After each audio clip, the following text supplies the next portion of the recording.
I'm Martino Giustino and this is my movie review to Death Rides a Horse from 1967 by Giulio Petroni, starring Lee Van Cleef and John Philip Law. Bill's father got killed and sister and mother raped and also killed in front of his eyes by a gang of 5 gunfighters when he was a kid. Bill got saved by someone out of the burning house. 15 years later he swears to execute revenge.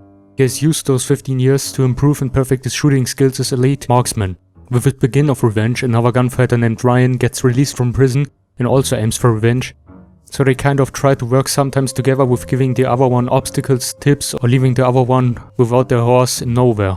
Firstly, I'm not biased due to this movie having my favorite actor Lee Van Cleef and a soundtrack by Ennio Morricone, but I gotta tell you, this is one of the greatest classic western, especially spaghetti western, and also probably the best revenge movie. Dialogues and a quick draw speed of Bill in several shoot-up scenes are almost perfectly done.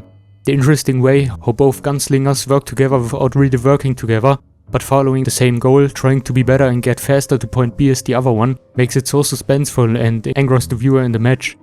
The insider and token through the whole movie with one leaving the other one alone in the nowhere by taking his horse is always a comedic classical scene I'll never forget and get annoyed by. The statements and explanations from Bill aren't acted so well and too simple, and Ryan's decisions aren't always logical or practical, but they manage to conceal those flaws with the thrilling story, the great soundtrack and tutorship by Ryan to the younger Bill.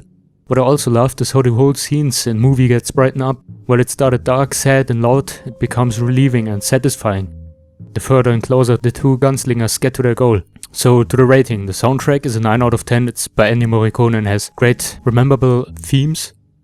The acting a 7 out of 10 because it had great focus and some comedic scenes, but it was also acted too bold and static by John Philip Law.